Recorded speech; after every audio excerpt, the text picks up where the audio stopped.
bersyukur kepada Allah Subhanahu wa taala dapat melaksanakan salat subuh berjamaah di masjid ini. Dan alhamdulillah kita juga berterima kasih kepada pengurus masjid yang memberikan kesempatan kepada kita untuk menambah keimanan dan ilmu kita. Rasul sallallahu alaihi wasallam, beliau tidak pernah diperintahkan oleh Allah untuk meminta tambahan kecuali dalam satu hal. Kalau kita minta tambahan rezeki, mungkin sudah punya rumah, minta tambahan rumah, sudah punya satu toko, doanya kepingin tokonya tambah. Rasul sallallahu alaihi wasallam diperintahkan untuk minta satu tambahan. Dan satu tambahan itu adalah al-ilmu, adalah ilmu. Allah mengatakan waqul rabbi zidni ilman.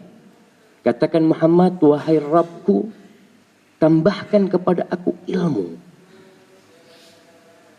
Karena memang dengan ilmu kita tahu mana yang hak dan mana yang batil. Dengan ilmu kita dapat membedakan antara racun dan madu. Dengan ilmu kita dapat membedakan mana amalan yang pahalanya 10 dan mana yang pahalanya 100. Dan Nabi kita sallallahu alaihi wasallam, setiap pagi beliau berdoa. Habis subuh ya, beliau memohon kepada Allah Subhanahu wa taala, Allahumma inni as'aluka ilman nafi'an wa rizqan tayyiban wa amalan mutaqabbala. Subhanallah. Coba kita perhatikan doa yang dipanjatkan oleh Nabi kita sallallahu alaihi wasallam. Yang pertama beliau minta adalah ilman nafi'an, ilmu yang bermanfaat. Bukan sembarang ilmu. Karena banyak orang berilmu tapi ilmunya ma yanfa', enggak ada faedahnya. Ada orang tambah ilmu tambah jauh dari Allah Subhanahu wa taala. Ada orang banyak ilmunya, banyak buku yang dibaca, tapi ternyata tidak ada pengaruh pada diri dan keluarganya. Maka yang Rasul minta adalah ilman nafi'an. Setelah dapat ilmu, apa yang diminta Rasul SAW? Wa rizqan tayyiban. Karena kita hidup di dunia, kita tidak hidup di akhirat. Yang namanya hidup itu butuh kos, butuh biaya. Ya kita butuh makan buat kita. Kita butuh makan buat keluarga kita. Rasul pun butuh itu. Maka Rasul minta kepada Allah Subhanahu wa taala setelah memohon ilmu yang dapat membimbingnya kepada jalan yang hak. Rasul meminta rizqan, tapi tidak sembarang rizki. Orang banyak dapat rizki, duitnya numpuk. Rasul tidak minta itu. Rasul minta thayyiban, yang thayyib, yang halal, yang baik. Dan itu yang seharusnya kita pinta. Kita harus sering-sering mempelajari bagaimana Nabi berdoa. Saya ingat pernah dapat teman, dia dikasih tahu sebuah amalan. Kata dia, amalan ini mujarab. Kenapa kata dia? Dia katakan, kalau saya baca doa ini, banyak rezeki saya, kata dia. Tapi masalahnya satu, cepat habis rezekinya. Waduh. Coba saya mau tahu amalan itu. Akhirnya dia mengatakan doanya itu, katanya Allahumma inni as'aluka rizqan wasi'an kathiran min ghairi ta'abin wala nasab, kata dia. Ya Allah, aku memohon kepadamu rizki yang banyak, yang luas, yang gak perlu capek, gak perlu lelah. Subhanallah. Tapi sayangnya itu dapat habis. Kenapa? Karena dia lupa minta thayyib tadi. Yang thayyib itu berkah. Sedikit mungkin kita dapat. Tapi karena baik, karena halal, cukup buat keluarga kita. Maka kita kalau memohon, ingat, kita lihat gimana Rasulullah SAW mohon. Thayyiban yang Rasul minta. Bukan hanya sekedar rezeki. Dan yang ketiga, subhanallah, sudah dapat ilmu, dapat rezeki, apa yang harus diminta? Rasul memohon kepada Allah, wa amalan mutaqabbala. Dan ini, amal yang diterima. Amal yang diterima adalah buah dari ilmu kita. Orang yang dapat ilmu tapi nggak diamalkan, nggak ada faedahnya buat dia. Dan kita juga meminta pertolongan kepada Allah dalam doa ini supaya kita dibantu bisa beramal. Kita dengar ustadz ceramah, baca buku, dapat ilmu.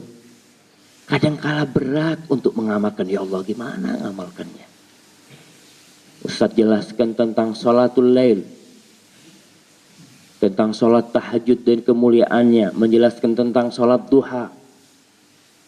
Dan itu dalam hadis-hadis yang sahih Rasul menjelaskan. Sekarang gimana ngamalkan sholat duha ini? Ya kita minta sama Allah Subhanahu wa taala. Karena yang dapat membantu kita cuma Allah. Maka cobalah setiap hari kita mengamalkan doa ini pagi dan sore. Allahumma inni as'aluka ilman nafi'an wa rizqan thayyiban wa amalan mutaqabbala.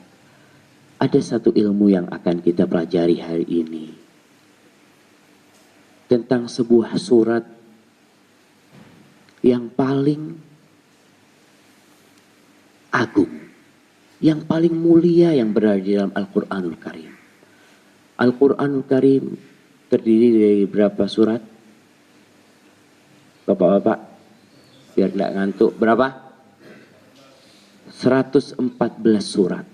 Yang paling mulia di antara 114 surat ini adalah suratul Fatihah. Surat Al-Fatihah. Dia yang disebut Al-Kafiyah, dia yang disebut yang mencukupi. Orang sholat, Allahu Akbar, dia baca Al-Baqarah sampai An-Nas, terus ruku, sah sholatnya. Bayangkan yang dibaca itu 113 surat.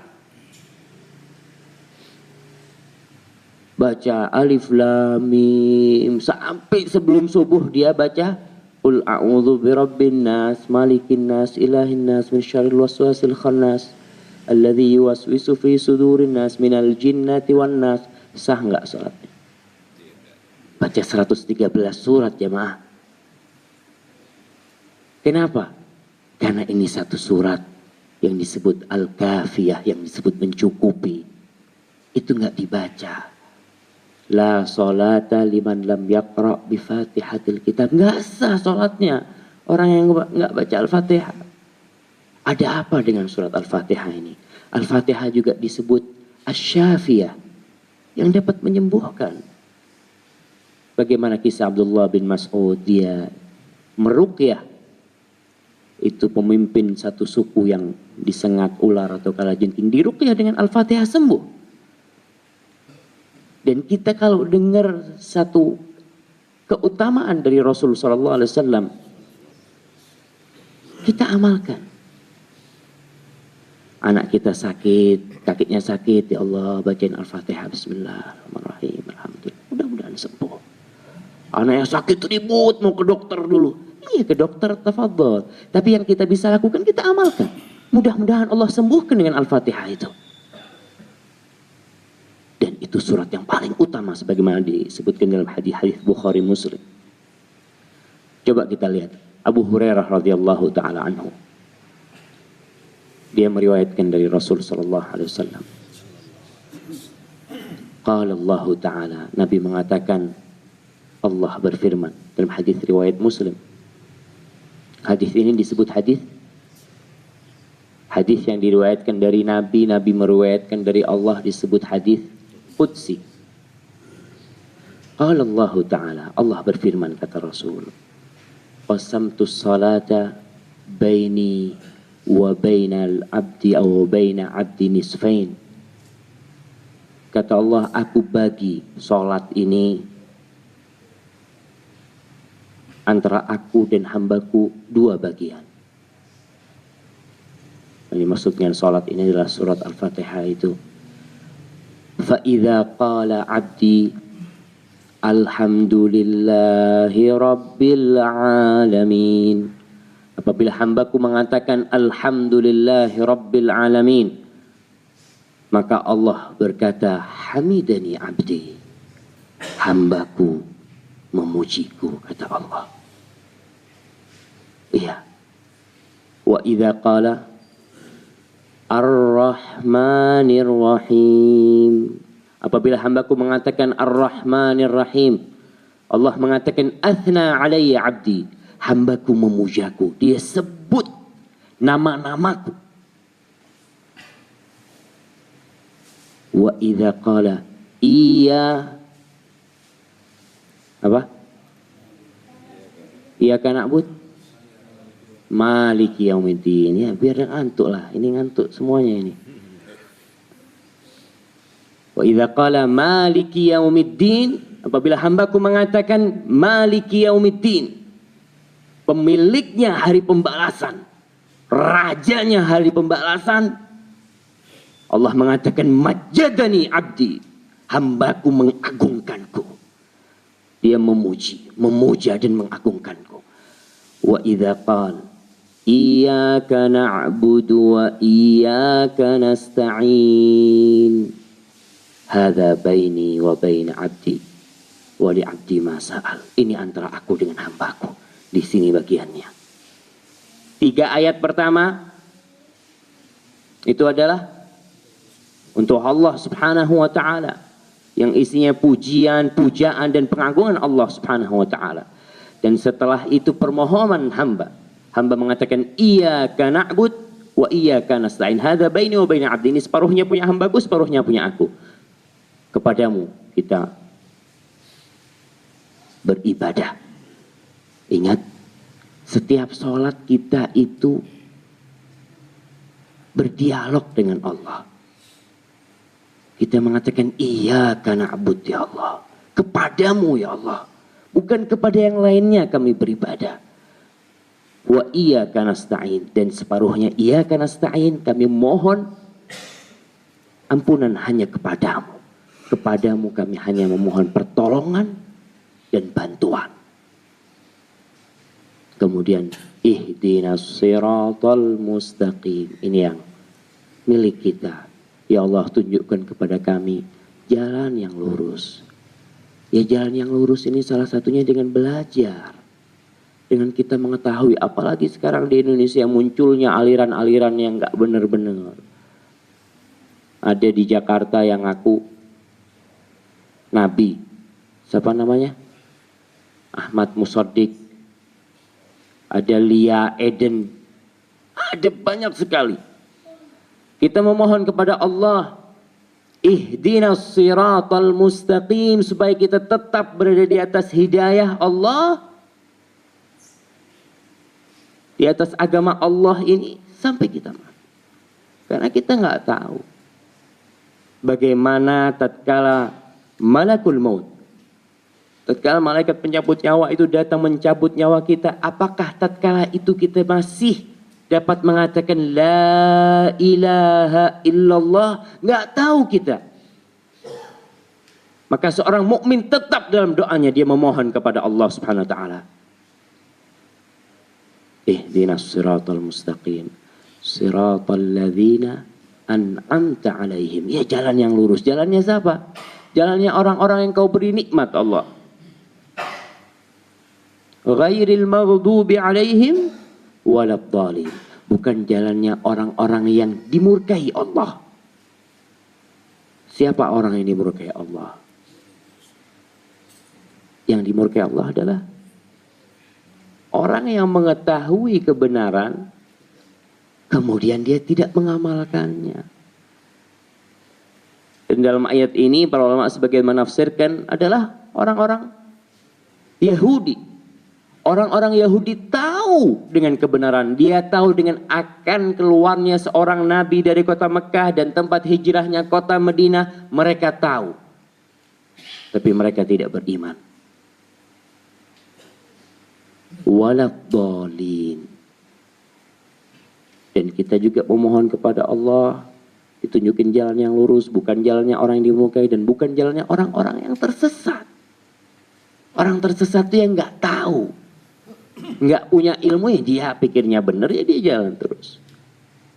Maka ingat, usahakan kita dari surat Al-Fatihah ini, kita menghayatinya tatkala kita sholat. Tatkala kita mengatakan, iyyaka na'bud. Ternyata kita bisa langsung minta sama Allah. Siapapun orangnya, apapun kedudukannya, bagaimana pangkatnya. Kalau dia mau ada perlu sama Allah, dia bisa mengatakan, ya Allah. Dia bisa ambil wudu, dia bisa menghadap ke kiblat, mengatakan, iyyaka na'bud wa iyyaka nasta'in. Kepadamu kami beribadah ya Allah, dan hanya kepadamu kami meminta pertolongan, tak kepada siapa-siapa. Dan insya Allah segala problematika yang kita hadapi akan selesai. Rasul kalau ada masalah kemana? Kemana Rasul SAW? Aisyah menyatakan, idza hazabahu amrun laji'a ila shalah.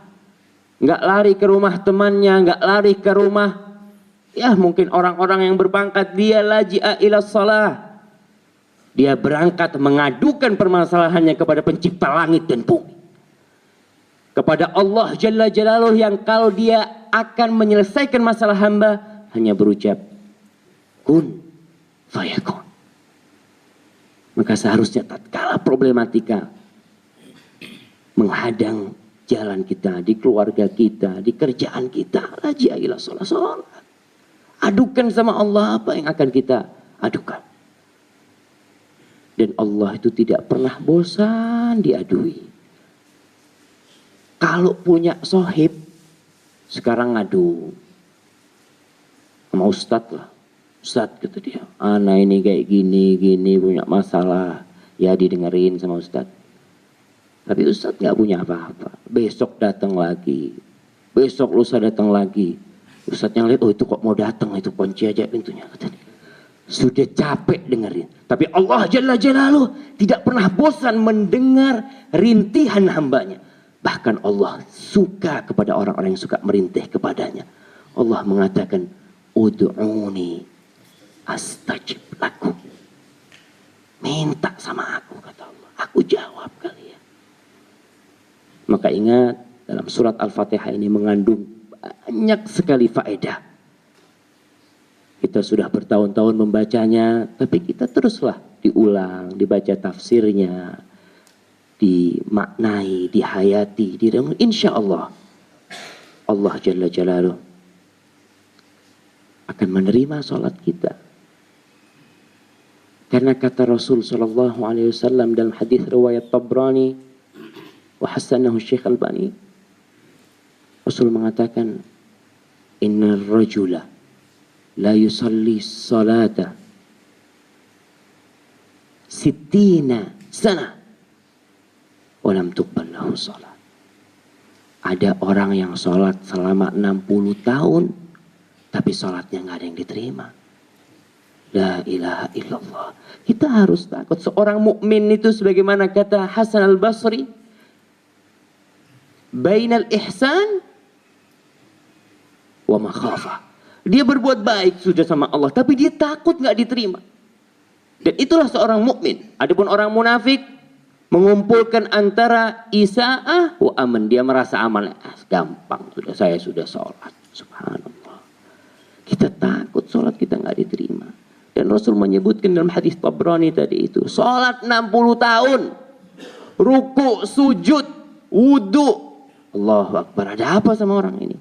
Rasul mengatakan yutimmu ruku'ahu wala yutimmu sujudahu. Rukuknya sempurna, sujudnya nggak sempurna.